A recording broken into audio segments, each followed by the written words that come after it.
The outpost drifted alone at the edge of known space, far from trade routes and even farther from help. It was an old human listening station, built years ago and mostly forgotten after the war moved elsewhere. Only one human remained there now. His name was Aaron Cole. He was not a hero, not a soldier anymore. He was a technician, assigned to maintain sensors and send weekly reports that no one seemed to read.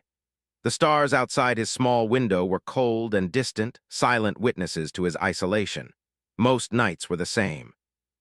Aaron worked, ate ration packs, checked systems, and slept lightly. Space had taught him that silence could break at any moment. That was why on the night it happened he woke up instantly. The temperature alarm did not sound. The pressure was stable. No breach, no warning lights, and yet he felt something different. Cold, not the normal metal cold of a station, but something deeper, as if warmth itself was being pulled away. Aaron sat up in his bunk and rubbed his arms. The room lights were dim, set to night mode. Everything looked normal. Then he heard it, a sound like fabric brushing fabric, soft, careful. His hand moved slowly to the emergency lamp beside his bed. He clicked it on. She was there. Half in shadow, half in light, kneeling beside the lower edge of his bunk. She was smaller than a human, thin, her body shaped almost like a person, but clearly not one. Her skin was pale and faintly glowing, marked with slow-moving patterns like frost forming and melting. Her eyes were large and dark, filled with fear. Aaron froze. His heart hammered so hard he thought she must hear it. He had trained for emergencies, fires, decompression, hostile boarding, but not this. She lifted her head slightly, and when she spoke, her voice was barely louder than a breath. "Warm, please." The station's translator hummed softly, converting sounds that were not meant for human ears. Aaron did not move. He did not scream. He did not reach for the alarm. He only stared. The galaxy had never officially contacted humanity. There were rumors, signals, unexplained encounters, but nothing proven. And now an alien was kneeling beside his bed, shivering. "Please," she whispered again. "I am cold." Aaron swallowed. You're real," he said quietly, more to himself than to her. She nodded, the motion small and weak. Her shoulders trembled. He noticed then that her hands were pressed flat against the metal floor and thin frost spread outward from her fingers. Cold radiated from her like a living thing. Aaron forced himself to breathe. Panic would not help, screaming would not help. He slowly shifted his legs, careful not to scare her. "Okay," he said, keeping his voice low. "Okay, I'm not going to hurt you." Her eyes flicked up to his face, searching, judging. Whatever she saw there made her relax just a little. She tried to speak again, but failed, her body shuddering. She leaned forward without fully deciding to, her head lowering toward the side of his bunk. Instinct took over. Aaron reached for the thermal blanket stored at the foot of his bed and pulled it around her shoulders. The moment it touched her skin, she gasped softly. The glowing patterns on her body brightened. "Better?" he asked. She nodded again. "Your heat's strong." Aaron frowned. "You can't survive the station temperature." She shook her head slowly. "My kind, born of warm worlds, cold kills us slowly." That made his stomach tight. The station was designed for human comfort, not alien life. Even at its warmest, it might not be enough. "How did you get here?" he asked. She hesitated, then spoke with effort. "I hide, I run, they hunt." "Who?" She looked toward the wall as if she could see through layers of metal and space. "Everyone." That single word carried more fear than a scream. Aaron glanced at the door, then at the sensors on his wrist console. No alerts, no unknown ships. Whatever she was, she had not triggered the station defenses, or she knew how to avoid them. "What's your name?" he asked. There was a pause, then softly, "Lyra." "I'm Aaron," he said. "You're safe here for now." He did not know if that was true, but he meant it. Lyra's strength seemed to fade as soon as the immediate danger passed. She leaned closer, her shoulder resting against the side of his bunk. The cold around her eased slightly, replaced by a faint warmth where she touched the blanket. She whispered again, barely audible. "I need more warmth, or I will sleep and not wake." Aaron looked at his bed. He had spent months alone. He had learned to treat loneliness like background noise, but now the choice was simple and impossible at the same time. He moved slowly, shifting to make space, and lifted the blanket. "All right," he said quietly. "You can come up, just don't panic, okay?" Her eyes widened, filled with something like disbelief. She climbed onto the edge of the bunk carefully, as if expecting rejection at any second. When she lay down beside him, still keeping a small distance, her shivering slowed. The station lights dimmed further, reacting to the sudden change in heat distribution. Lyra let out a long, shaky breath. "Human warmth is different," she murmured. "It stays." Aaron stared at the ceiling, wide awake. "You're not scared of me?" he asked. She turned her head slightly. "I am terrified," she said honestly, "but you did not strike, you did not bind me, that makes you rare." That did not sit well with him. Outside the outpost, space remained quiet. Inside, two beings lay side by side, neither sleeping, both listening to each other breathe. Hours later, when Lyra finally slept, her body warmth stabilized. The frost patterns faded, replaced by slow, gentle light. Aaron did not sleep at all. When morning cycle came, he helped her sit up and adjusted the station temperature to its maximum safe limit. He gave her warm, nutrient paste and watched her hands carefully. The cold did not return. "Someone will come looking for you," he said. "Yes," she replied. "And for you now?" That made him pause. "Why?" She met his eyes. "Because you saw me and because I chose you." "Chose me for what?" She hesitated, then answered. "To live." The station console chimed softly. An incoming transmission appeared on the screen, marked with heavy encryption. Aaron frowned and opened it. The message played automatically. A calm, alien voice filled the room. "Attention! Human presence confirmed in restricted sector. Any contact with the subject species is punishable by immediate termination. This record will self-delete." A countdown appeared on the screen. Lyra's face went pale. "They are watching," she whispered. "They erase what they fear." Aaron clenched his jaw. He reached out and shut off the auto-delete. "Not this time," he said. Outside, something moved among the stars. And the outpost was no longer invisible. The warning message faded from the screen, but the silence it left behind felt heavier than before. Aaron stood still, his eyes locked on the dark display. Lyra sat on the edge of the bunk, wrapped in the thermal blanket, her body glowing faintly with slow, nervous patterns. "They will not like that you stopped the deletion," she said softly. Aaron exhaled. "I don't like threats in my bedroom." That earned him a small, confused look. Humor, he realized, did not translate well across species. Still, the tension in the room eased just a little. He moved to the control panel and began checking sensors. Long-range scans were still clear, no ships nearby. But the message meant one thing clearly: someone knew she was here, or at least suspected. "How long do we have?" he asked. Lyra tilted her head, thinking. "Time is uncertain, they move carefully, they prefer silence." "Hunters," Aaron muttered. "Yes," he glanced back at her. "Why me, why this station?" She looked down at her hands, the glow dimmed. "Because you were alone, and because your kind is ignored." That surprised him. Ignored.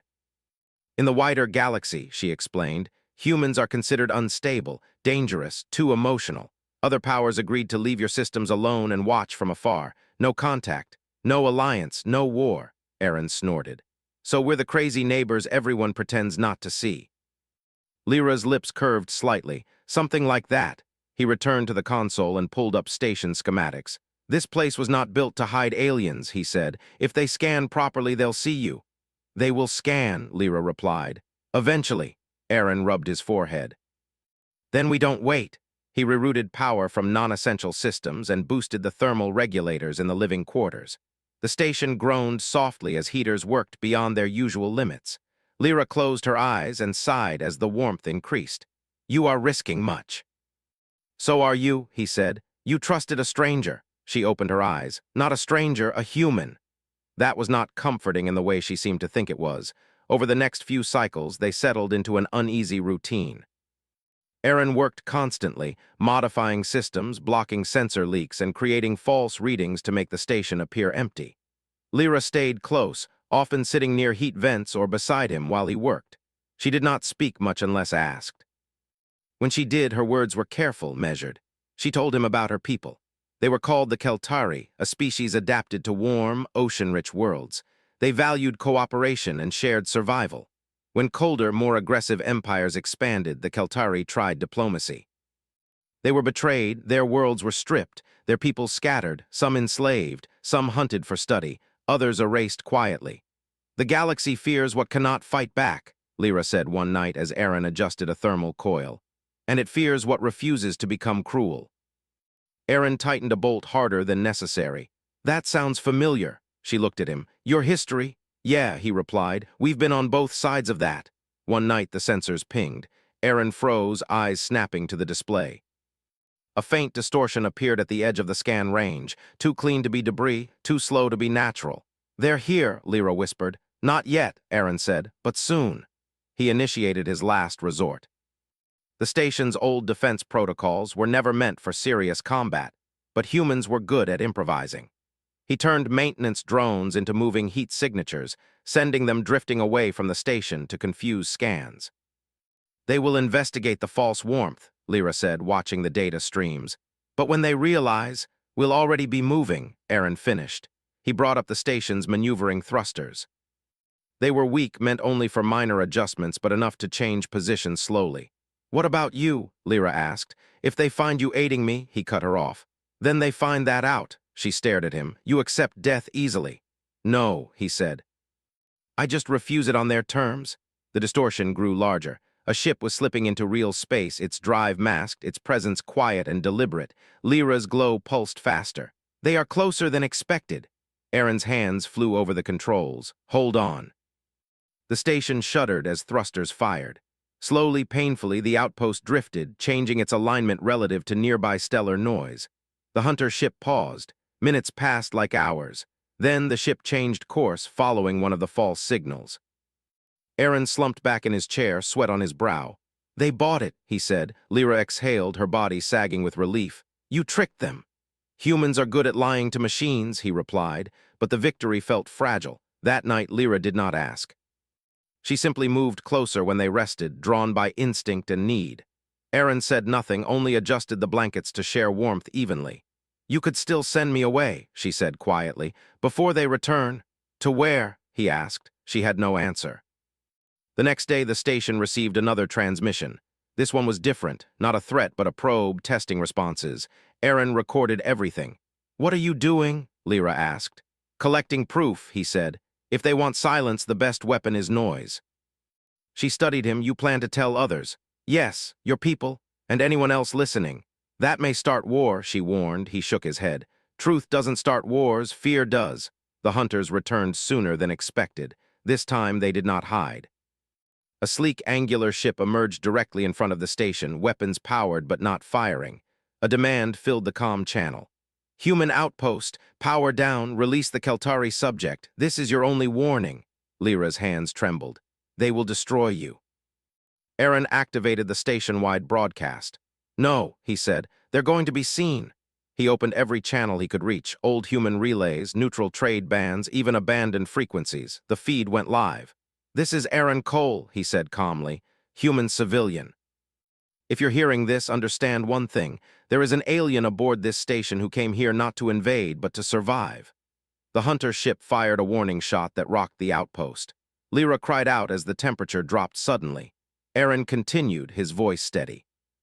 "She is hunted because she's weak, because her people chose peace. If helping her is a crime, then understand this too." He looked at Lyra. "We choose it." The hunter ship charged weapons. Aaron hit one final command. The station's external cameras activated, broadcasting everything. Lyra, shaking but alive, the warmth, the shared space, the fear, the truth. Across the dark, silent networks of the galaxy, a forbidden image spread. And it could not be taken back. The hunter ship's weapons glowed red against the black of space. Aaron stood at the console, fists tight, heart hammering. He could feel Lyra behind him, trembling but resolute.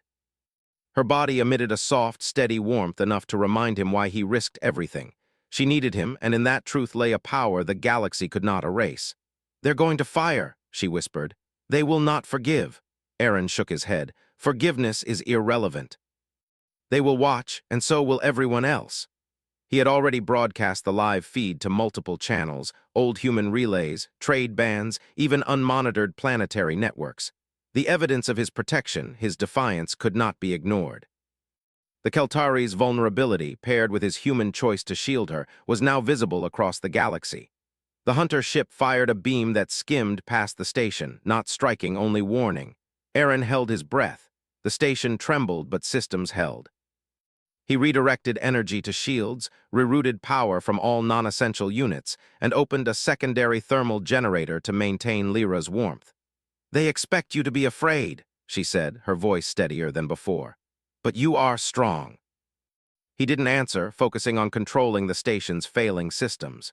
Human ingenuity had been honed over centuries, adapted in war, exploration, and survival. Improvisation was second nature. He found weak points in the ship's sensors and broadcast interference patterns to mislead their targeting. The hunters adjusted their approach, cautious now, scanning, analyzing. They did not anticipate the humans' stubborn refusal to be cornered. They expected panic, surrender, silence. What they saw instead was deliberate action, a refusal to comply. Aaron glanced at Lyra. She had wrapped herself in the thick thermal blanket, watching him, her large, dark eyes reflecting both fear and admiration. "You do not know what they are capable of," she said softly. "I do," he replied. "They are capable of fear, and I am too." The hunter ship fired another shot. This time it hit the station's hull, tearing a thin strip of metal but sparing the living quarters. Aaron cursed, checking the damage. "Minor," he said, "not enough to hurt her." The ship's bridge commander broadcast a final warning. "Release the subject immediately, human. This is your last chance." Aaron straightened.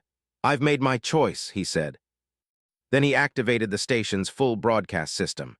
The live feed went beyond the usual networks. The image of Lyra, fragile but alive, glowing with warmth, lying beside him, filled screens across countless systems. Every channel, every relay, every abandoned frequency carried the message. There could be no hiding it. "They will see," Lyra whispered, awe in her voice. "They cannot erase it." Aaron watched as signals bounced across space, reaching planets and fleets that had long ignored humanity. The message was clear. Humans could protect life, even at the edge of survival, even in defiance of galactic law. It was not about weapons, dominance, or strategy. It was about warmth, compassion, courage. The hunter ship hesitated. Their programming and orders conflicted with what they now witnessed. The human had chosen to save a life, not destroy. The alien they hunted was not helpless in isolation. She was being shielded by ingenuity and determination that surpassed expectation. They had expected compliance and submission. Instead, they saw choice and morality in action. Aaron activated the emergency shields fully, diverting every bit of power to ensure the station and Lyra remained safe. "We have one chance," he said, voice calm. "We hold position until they leave or are convinced." The hunter ship fired again, this time attempting to disable the station's communication systems. But Aaron had anticipated this. He had looped the feed through multiple independent transmitters. The attempt failed. The signal remained unbroken, unstoppable. "Human cunning unexpected," Lyra said quietly, leaning closer. "Your kind is remarkable." Aaron ignored the compliment. He focused on maintaining warmth. Lyra's body had grown steadier. She no longer trembled violently. Her breathing was rhythmic, peaceful, almost like she belonged here. That belonged to him now. He had made it so. Minutes passed. The hunter ship hovered, scanning, hesitant. The galaxy could see what they had not wanted shown. Humanity was not a threat to be crushed. It was a force of will, capable of compassion even when fear pressed from every side. Aaron stood beside Lyra. "They're thinking," he said. "Now we wait." Time stretched thin. The station creaked and groaned under stress. Lyra's glow pulsed softly. She shifted closer to him, instinctively seeking warmth, not in a way that frightened him, but in a way that reminded him of why he fought. Her survival was tied to human ingenuity, to human warmth. That was enough. Finally, after what felt like endless cycles, the hunter ship began to retreat. Its weapons powered down. It had realized that this engagement would not be simple, that the humans' defiance had altered expectations. They withdrew to reassess, leaving Aaron and Lyra alive, the outpost intact. Aaron exhaled, leaning back against the console. "That's good," he said, though exhaustion weighed on him. Lyra turned to him, her eyes wide. "You did this. You saved me." "Your people will be remembered." Aaron shook his head. "I'm just one man, but maybe this changes something." She studied him for a long moment. "It does, already." Over the next cycles, word of the feed spread. Relays repeated the images, networks broadcasted the human's choice to protect life, even when threatened. Galaxies that had ignored humanity now watched and reconsidered. Empires whispered, traitors paused, neutral worlds listened. The myth of humans as uncontrolled, dangerous, or emotional beings began to crumble, replaced with proof.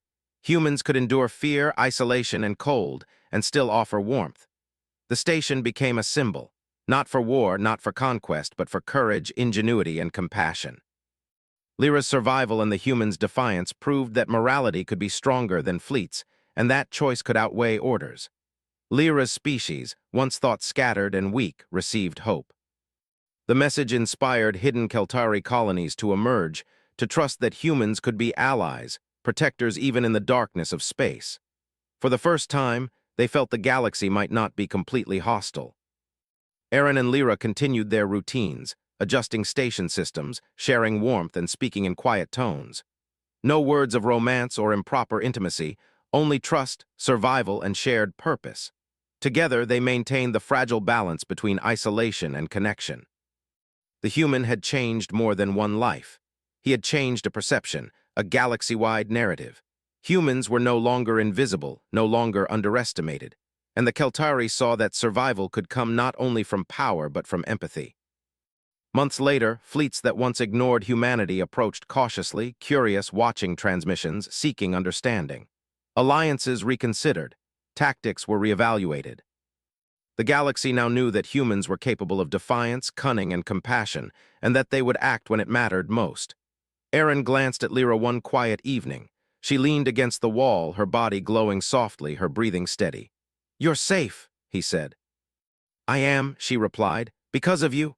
"No," he said, "because of us together." The stars outside remained cold and distant, but inside the small outpost warmth lingered, not just from blankets or heaters, but from human determination and courage. A simple truth had spread farther than weapons ever could. Humans endure, protect, and care, even when the galaxy expects them to fail. And that was more powerful than anything else. The galaxy had learned its first lesson about humanity. If someone needed warmth, humans would find a way to give it, and nothing could erase that truth.